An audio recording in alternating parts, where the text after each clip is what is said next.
Hi అండి, అందరూ బాగున్నారా? అందరూ బాగుందాము, యూట్యూబ్ ద్వారా టచ్లో ఉందాం. ఓకేనా? ఈరోజు అయితే నేను మామిడికాయ పప్పు చేద్దాము, పచ్చిమిరకాయల పప్పు అని చేస్తున్నాను అనమాట.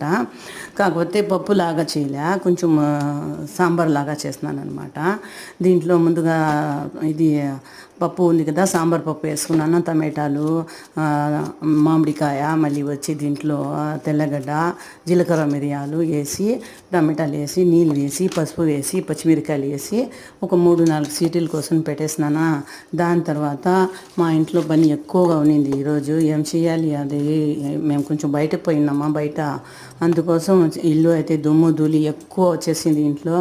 అదే నీట్ చేసుకుందాంలోనే అయిపోయింది పని. బక్రీద్ పండుగ కూడా వస్తుంది కదా, ఇల్లంతా క్లీన్ చేసుకోవాలి అని అంతా క్లీన్ చేసుకుంటున్నాము.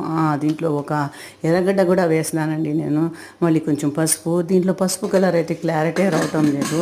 ముందుగా కూడా నేను ఇది మొత్తం వీడియో చూసినాను. పప్పు అనేది ఎల్లోగా ఉంది, దీంట్లో మాత్రం వైట్ కనిపిస్తూ ఉంది. ఒక 3 సీటీల కోసం అది పెట్టేసినా, మళ్ళీ అన్నం పెట్టేసినాను. దీని తర్వాత చికెన్ చేసుకోవాలి కదా. చికెన్ మసాలా అయితే మీకు అందరికీ తెలిసిందే.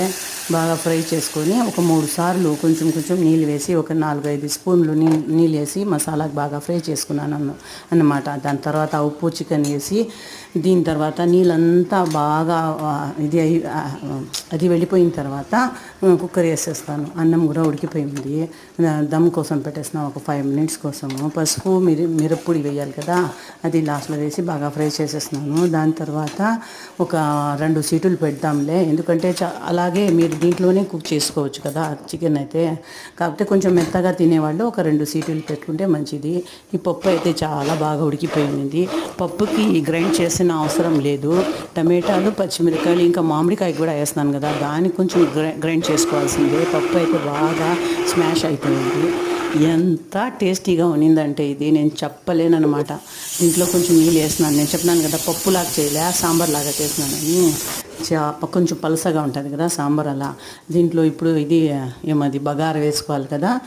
ఆయిల్ వేసి, ఇది తెల్లగడ్డ, కొంచెం ఇది ఆవాలు, జీలకర్ర, ఒక మిరక్కాయ వేసి, కరివేపాకు వేసి బగారా వేసేస్తున్నాను. తెలుగులో ఏం చెప్తారో నాకు తెలీదు.